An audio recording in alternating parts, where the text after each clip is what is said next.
بالکل اسی طرح سمجھ لیجئے، ایک بات یاد آئی ہے، حضور فرماتے ہیں کہ جس طرح کان لگا کر اللہ قرآن کو سنتا ہے کسی چیز کو نہیں سنتا۔ ہمیں نظر نہیں آتا نا، ہمیں معلوم نہیں، ہم قرآن پڑھ رہے ہیں تو سننے والا کون ہے؟ سب سے زیادہ کان لگا کر خود اللہ۔ یہاں اس لیے مجھے یاد آیا کہ ابو موسیٰ اشعری کو کیا پتا تھا کہ کون سن رہا ہے؟ وہ اپنی کیفیت میں نماز میں تہجد میں قرآن کی تلاوت کر رہے تھے، اور ظاہر بات ہے ان کے گھر ایکڑوں میں بنے ہوئے نہیں تھے، ایک ایک کمرہ، ایک ایک کوئی حجرہ، ایسے ہی تو گھر تھے نا صحابہ کے، لہذا حضور پاس سے گزرے، آواز آئی، کافی دیر سنتے رہے۔ اس کے بعد آپ تشریف لے گئے، صبح فجر میں ملاقات ہوئی تو حضور نے تحسین کے انداز میں فرمایا، یا ابا موسیٰ انک قد اوتیت مزمارا من مزامیر آل داؤد، اے ابو موسیٰ تمہیں تو آل داؤد کے سازوں میں سے ایک ساز اللہ نے عطا فرما دیا ہے۔ جس طرح حضرت داؤد لہن داؤدی مشہور ہے کہ جب وہ پچھلے پہر رات کو حمد کے ترانے الاپتے تھے، قرآن میں ہے کہ پرندے شامل ہو جاتے تھے ساتھ، اور پہاڑ وجد میں آتے تھے، پہاڑ بھی ان کے ساتھ شریک ہوتے تھے۔ تو جس طرح کا اللہ نے ان کو لہن عطا فرمایا تھا، حضور نے تحسین کے انداز میں فرمایا ہے ابو موسیٰ اشعری، اللہ نے تمہیں بھی آل داؤد کے سازوں میں سے ایک ساز عطا فرمایا۔ بہرحال قرآن مجید کا جو یہ میوزک ہے، قرآن کے الفاظ کا جو حسن ہے، جہاں تک حسن معنوی ہے وہ تو ہر لفظ میں ہے، لیکن یہ حسن ظاہری، حسن صوتی، حسن لفظی، یہ اپنے کلائمیکس پر آپ کو نظر آئے گا سورہ رحمان میں۔ لیکن قرآن میں یہ سورت اس اعتبار سے بھی ممتاز ہے، اس کی 4 آیات پر ذرا توجہ کریں گے، عجیب حقائق سامنے آئیں گے۔ جہاں یہ قرآن مجید کے حسن صوت اور حسن لفظی کی معراج ہے، وہیں اس کی پہلی 4 آیات میں 4 چوٹی کی چیزوں کا ذکر ہے، سب سے اونچی چیزیں۔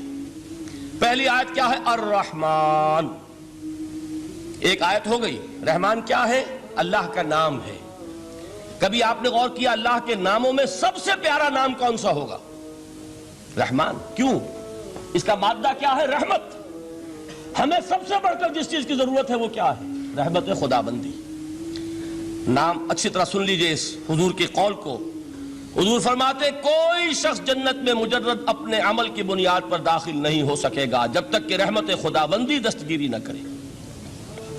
کسی صحابی نے بڑی ہمت اور جرأت کا ثبوت دیا کہ پوچھ لیا، کیا حضور آپ بھی؟ جب آپ نے فرمایا کوئی شخص داخل نہیں ہو سکتا جنت میں محض اپنے عمل کی بنیاد پر جب تک کہ رحمت خدا بندی جو ہے وہ دستگیری نہ فرمائے۔ پوچھا گیا کیا آپ بھی؟ آپ نے فرمایا ہاں میں بھی۔ آپ اندازہ کیجئے کہ اگر محمد الرسول اللہ بھی رحمت خدا بندی کے ضرورت مند ہوں تو تاب دیگراں چہ رسد، ہماری تو سب سے بڑی ضرورت رحمت خدا بندی ہے۔ اب یہ رحمت جو ہے قرآن مجید میں اللہ تعالیٰ کی یہ شان 2 الفاظ کے ذریعے سے آتی ہے، رحیم اور رحمان۔ اور کوئی مادہ نہیں ہے جس سے 2 نام بنتے ہوں اللہ کے، لیکن یہ مادہ ہے واحد رحمت کا کہ جس سے رحمان بھی ہے رحیم بھی ہے۔ رحیم صفت مشبہ ہے، رحمت دائم ہو جائے گی، مستقل ہوگی تو رحیم کہیں گے، اور رحمان اس میں رحمت کی ہے وہ شان ہے کہ جیسے ٹھاٹھے مارتا ہوا سمندر ہو، ہیجان کی کیفیت، طوفانی کیفیت، رحمت خداوندی کا طوفانی جوش، وہ ہے رحمان۔ آپ تو رہتے اس علاقے میں ہیں، آپ کو معلوم ہے عرب اگر بھوکا مرا جا رہا ہو تو کیا کہے گا؟ انا جوعان۔ پیاسا مرا جا رہا ہو انا عطشان۔ بہت غضبناک ہوگا غضبان، غضبان آصفہ قرآن میں آیا ہے، بہت غضبناک۔ رحمان جس کی رحمت جو ہے جوش میں ہے، ٹھاٹھے مارتے ہوئے سمندر کے مانند۔ تو یہ اللہ تعالیٰ کے ناموں میں سب سے پیارا نام۔ اب آگے چلیے، الرحمن علم القرآن، رحمان نے قرآن سکھایا۔ رحمت خداوندی کا سب سے بڑا مظہر، رحمان کی رحمانیت کا سب سے بڑا مظہر قرآن ہے۔ ان میں جو منطقی ربط ہے اس کو سمجھتے جائیے۔ اچھا آپ یہ سوچئے، جو علم بھی انسان کو حاصل ہوا وہ کس نے دیا؟ اللہ نے۔ سائنس کا علم کس نے دیا؟ اللہ نے۔ علم آدم الاسماء کلہا، وہ علم الاسماء جو حضرت آدم کو دے دیا گیا تھا ازل میں، یہ اسی کا ظہور ہے، یہ اسی کی ایکسفولیشن ہے جو ہو رہی ہے اور ہوتی رہے گی ابھی۔ اور دوسرے علم ہے وہ کس نے دی؟ اللہ نے دی۔ لا یحیطون بشیء من علمہ الا بما شاء، مخلوق میں سے کوئی اللہ کے علم میں سے کسی شے کا احاطہ نہیں کر سکتا مگر وہ جتنا اللہ دینا چاہے۔ لیکن یہ کہ تمام علوم میں چوٹی کا علم قرآن. نوٹ کرتے جائیے، اب چوٹی کی چیزیں جمع کیجئے. اللہ کے ناموں میں چوٹی کا نام رحمان. اللہ نے جو کچھ انسان کو سکھایا اس میں چوٹی کا علم قرآن. خلق الانسان، انسان کو پیدا فرمایا. سوال یہ کہ حیوانات کو کس نے پیدا فرمایا؟ آسمان کس نے پیدا کیے؟ زمین کس نے پیدا کی؟ فرشتے کس نے پیدا کیے؟ کیا مطلب خلق الانسان؟ اس کی تمام مخلوقات میں اس کا کلائمیکس، اس کی تخلیق کی معراج، اس کے تخلیق کا نقطہ عروج انسان ہے. یہ ہے کہ جو مسجود ملائک بنا ہے. وَلَقَدْ كَرَّمْنَا بَنِي آدَمَ وَحَمَلْنَاهُمْ فِي الْبَرِّ وَالْبَحْرِ وَرَزَقْنَاهُمْ مِنَ الطَّيِّبَاتِ وَفَضَّلْنَاهُمْ عَلَى كَثِيرٍ مِّمَّنْ خَلَقْنَا تَفْضِيلًا.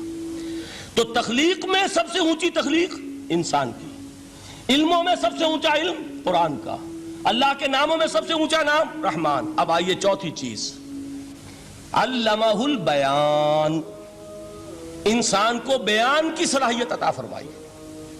کیا اور کوئی صلاحیت عطا نہیں کی؟ بینائی کس نے دی؟ اللہ نے. اسی طریقے سے سماعت کس نے عطا فرمائی؟ اللہ نے. کتنی فیکلٹیز ہیں، کتنے ایکسٹرنل آرگنز ہیں سینس کے، کتنے انٹرنل سینسز ہیں جو اللہ نے دیے ہیں. لیکن یہاں بھی سمجھ لیجئے جتنی فیکلٹیز ہیں ہیومن فیکلٹیز، ان میں ٹاپ کی فیکلٹی جو ہے وہ اسپیچ ہے، کلام ہے، بیان ہے.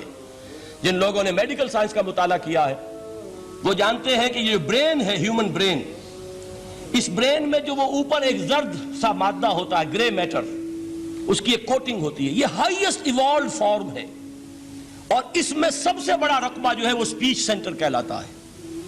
اسی لیے انسان کو حیوان ناطق کہتے ہیں.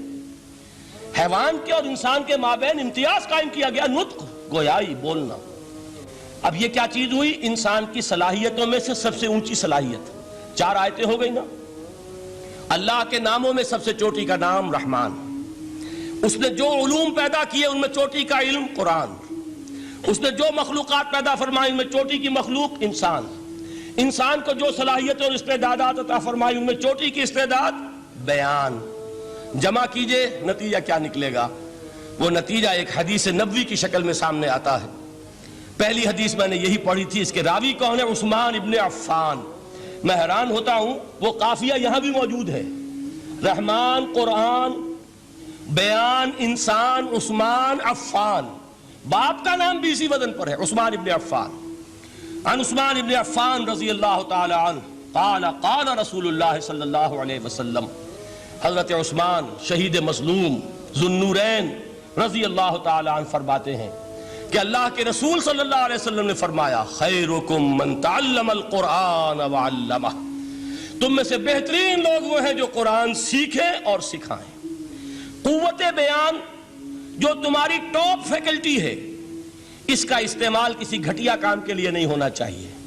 دیکھیے اردو میں محاورہ ہے کہ توپ سے مکھی نہیں ماری جاتی. توپ بنائی گئی ہے کسی بڑی شے کے لیے، مکھی مارنے کے لیے توپ استعمال نہیں ہوتی. یہ قوت بیان جو ہے، جو ٹاپ موسٹ فیکلٹی ہے ہیومن، جو فیکلٹیز ہیں ان میں سے، اس کا استعمال بھی ٹاپ موسٹ ہونا چاہیے. قرآن کو بیان کرو. وہ جیسے کہ علامہ اقبال نے کہا ہے، بلکہ غالباً ان کے قبر پر آس پاس جو اشعار لکھے ہوئے ان میں سے ایک یہ بھی ہے، اگر یک قطرہ خونداری، اگر مشتے پرے داری، بیابامن تو آموزم طریق شاہ بازی را. اگر تمہارے اندر ایک قطرہ بھی خون کا ہے اور مٹھی بھر بھی پر اگر اللہ نے دیے ہیں تو میرے پاس آؤ کہ میں تمہیں شاہبازی کے طریقے سکھاؤں. اسی طرح جان لیجئے اگر اللہ نے قوت گویائی عطا فرمائی، اگر اللہ نے تمہیں حیوان ناطق بنایا، اگر اللہ تعالیٰ نے تمہیں یہ صلاحیت عطا فرمائی، اس صلاحیت کا مصرف دنیا کو نہ بناؤ، اس صلاحیت کا مصرف اللہ کے کلام کو پھیلانے پر اس کو صرف کرو. هي الحلقات تحفظني بآيات من القرآن، هي الحلقات تملأني بحب المصطفى العدنان.